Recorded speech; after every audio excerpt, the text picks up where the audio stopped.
Orion Teixeira já nos ouve, nos acompanha? Bom dia para você. Bom dia, Luciana, Lucas, Murilo e ouvintes, espectadores da Band News. Prazer voltar a falar com vocês. Todo nosso. Luciana, é exatamente isso que você falou. O governador reuniu-se ontem à noite pela primeira vez, oficialmente, nesses 4 anos, 10 meses e 17 dias de governo, com os deputados aliados. Dos 57 que estão no papel, em sua base de apoio, compareceram 47 deputados estaduais no rápido encontro de menos de uma hora que tiveram ali no Palácio da Liberdade. Zema procurou vencer as resistências aos projetos polêmicos dele, como a adesão de Minas ao regime de recuperação fiscal, o RRF, para solucionar o problema da dívida do Estado, com a União na casa aí dos 170 bilhões de reais.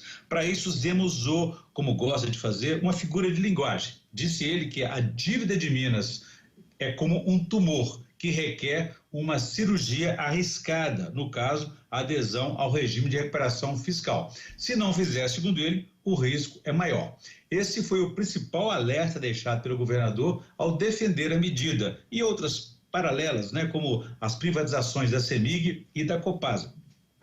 A reunião aconteceu, então, no Palácio da Liberdade, um dia depois que o governo enviou seu plano de aperto fiscal à Assembleia Legislativa. Sem detalhar as metas, o governador apenas defendeu genericamente a adesão e reafirmou que o Estado não tem outra saída.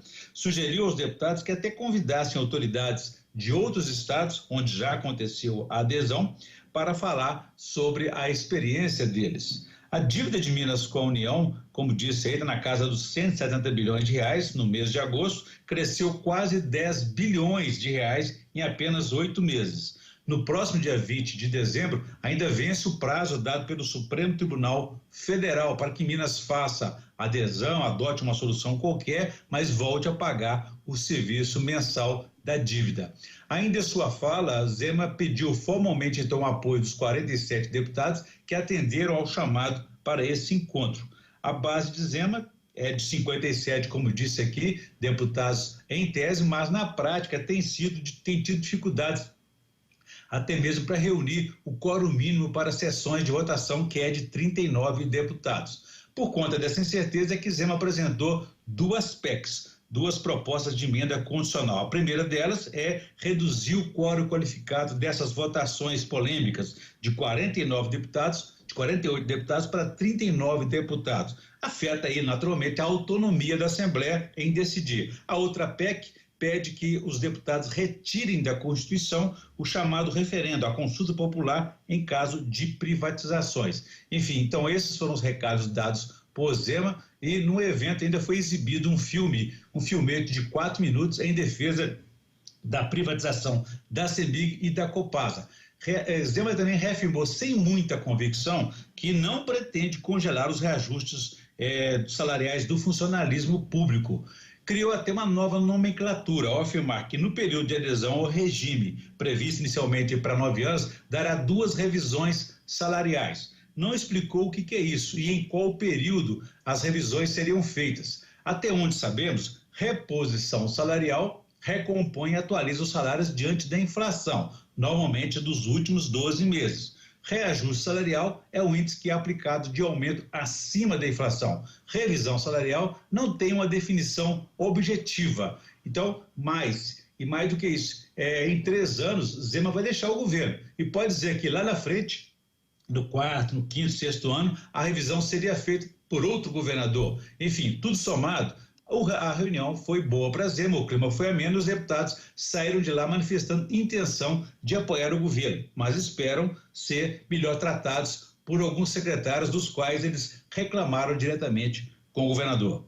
Ainda assim, Orion, a Assembleia quer aprofundar o debate sobre as propostas, do governador. Exatamente. Então, um dia depois de receber a proposta de Zema, um pacote de 47 volumes com a proposta de adesão ao ajuste fiscal, o presidente da Assembleia Legislativa, Tadeu Martins Leite, diz que os deputados e a sociedade terão nos próximos dias mais detalhes da proposta de Zema. A equipe técnica da Assembleia está se aprofundando sobre o projeto para orientar os próprios deputados. Tadeu Leite adiantou que serão feitas audiências públicas, conversas, comissões e debates públicos num esforço concentrado para debater bastante sobre esse texto. A Assembleia está disposta a discutir e votar a matéria, mas sem dar um cheque em branco para o governo diante da complexidade e impopularidade das medidas. Então, a partir da semana que vem, os deputados irão se debruçar sobre essa proposta que vai impactar o Estado durante os próximos 9 anos, que é o prazo de vigência da recuperação fiscal. A Assembleia quer conhecer a experiência também já testada em outros estados onde o regime foi adotado. De acordo com o presidente da Assembleia Legislativa, na proposta de adesão de Zema, não consta lá a privatização da CEMIG ou da Copasa, é apenas da Codemig, a poderosa estatal do Nióbio. Então, o governo precisa da autorização da Assembleia até o dia 20 de dezembro para fazer essa adesão, que vai permitir o Estado renegociar essa dívida aí de 170 bilhões de reais.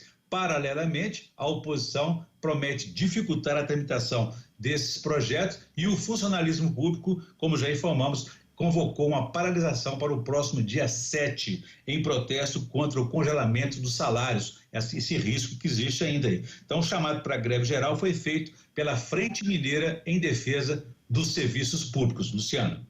Ok, perfeito, Orion. Bom, a gente fica por aqui, mas voltaremos a nos falar depois de amanhã, sexta-feira, combinado? Combinado, um abraço para você e todos os ouvintes espectadores. Quem quiser saber mais pode consultar meu blog, www.blogdoorion.com.br. Abraço a todos e façamos um bom dia. Façamos, Orion.